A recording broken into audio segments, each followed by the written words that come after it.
ସକାଳୁ ସକାଳୁ ପାରା ଚଢ଼େଇର ଘରକୁ ଗଲା। ସେ ଦେଖିଲା ଚଢ଼େଇ ଆଉ ତାର ଛୁଆ ଶୋଇଛନ୍ତି। ଆରେ ଚଢ଼େଇ, ଏଯାଏଁ ଶୋଇଛୁ? ଉଠୁ, ସକାଳ ହେଲାଣି। ଆଜି ଖାଇବା ଆଣିବାକୁ ଯିବୁନି କି? ପାରାର ପାଟି ଶୁଣି ଚଢ଼େଇ ଆଉ ତାର ଛୁଆ ଉଠି ପଡ଼ିଲେ। ପ୍ରତ୍ୟେକ ଦିନ ସକାଳୁ ସକାଳୁ ଚଢ଼େଇ ଆଉ ପାରା ଖାଇବା ଆଣିବାକୁ ଯାଉଥିଲେ।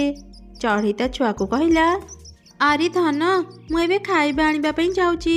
ତୁ ଘର ଛାଡ଼ି କୁଆଡ଼େ ବି ଯିବୁନି। ମୁଁ ଶୀଘ୍ର ଫେରି ଆସିବି। ସନ୍ଧ୍ୟାରେ ଆମେ ବୁଲିବା ପାଇଁ ଯିବା ଆଉ ବହୁତ ଖେଳିବା। ଠିକ୍ ଅଛି ମା, ମୁଁ କୁଆଡ଼େ ବି ଯିବିନି, ଘରେ ହିଁ ଥିବି। ତାପରେ ଚଢ଼େଇ ଆଉ ପାରା ଖାଇବା ଖୋଜିବା ପାଇଁ ଦୂରକୁ ଚାଲିଗଲେ। ପାରା ଆଉ ଚଢ଼େଇ ଥିଲେ ଖୁବ୍ ଭଲ ସାଙ୍ଗ। ସେମାନେ ଗୋଟେ ଫଳ ଗଛ ଦେଖି ସେଠି ଅଟକି ଗଲେ ଆଉ କିଛି ଫଳ ତୋଳିଲେ। ପାରା ଭଉଣୀ, ଜାଣିଛ, ମୋ ଛୁଆକୁ ନା ଏ ଫଳ ଖାଇବା ପାଇଁ ବହୁତ ଭଲ ଲାଗେ। ମୁଁ